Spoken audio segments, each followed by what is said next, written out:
activités que le ministre de l'économie présentera mercredi en Conseil des ministres. Un assouplissement du travail le dimanche, on l'a dit, mais aussi des mesures pour les transports ou les professions réglementées. Emmanuel Macron qui dit vouloir lever les verrous qui, selon lui, freinent la création d'emplois. Lilia Melconian. C'est l'un des dossiers les plus attendus du quinquennat. Le président de la République l'a confié au ministre de l'économie.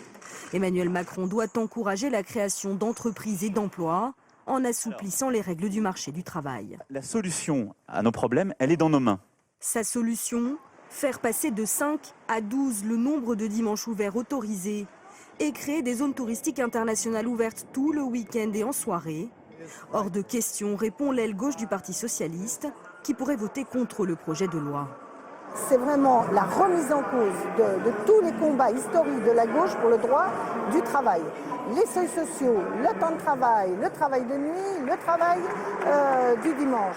La loi Macron prévoit aussi de faire rentrer des entreprises privées dans certains secteurs qui leur étaient jusque-là fermés, par exemple les transports. Des lignes d'autocars seraient créées pour concurrencer le TGV et les aéroports de Lyon et de Nice privatisés. Enfin, certaines professions réglementées verraient leur tarification plafonnée, comme les notaires ou encore les administrateurs judiciaires. Le texte pourrait encore être retouché pour s'assurer du soutien de la majorité. Il y aura des amendements et vous verrez bien à la fin. Je suis persuadé que le gouvernement, tout en maintenant son axe, écoutera ce que disent les parlementaires socialistes et l'ensemble des organisations syndicales. La loi Macron sera présentée au Conseil des ministres mercredi prochain et discutée à l'Assemblée nationale à partir du 22 janvier.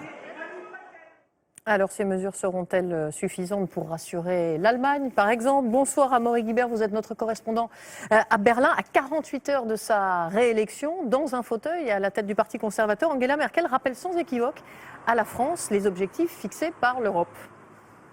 Oui Marie, et ce qui frappe, c'est vraiment ce ton très direct employé par Angela Merkel. Une seule phrase, mais qui pèse lourd dans cette interview accordée ce matin au quotidien Die Welt. La chancelière allemande dit être d'accord avec le fait que les réformes actuellement engagées en France sont insuffisantes. Alors sur le fond, rien de surprenant. On sait que Berlin est de plus en plus irrité par l'attitude de Paris qui a bien du mal à maîtriser ses déficits. Mais jusqu'ici, ces choses-là se disaient sur un ton plus feutré, de manière plus détournée, chacun rappelant qu'il ne faut surtout pas s'immiscer dans les affaires de l'autre. Aujourd'hui, Angela Merkel ne prend pas de gants. Elle adresse un message clair à la France. Elle adresse aussi un message à la base de son parti, la CDU, dont le congrès commence demain matin. Une base qui est très sensible à ce discours de fermeté et de rigueur et qui vaut aujourd'hui à Angela Merkel une grande popularité, non seulement dans son parti, mais aussi dans le reste de l'Allemagne.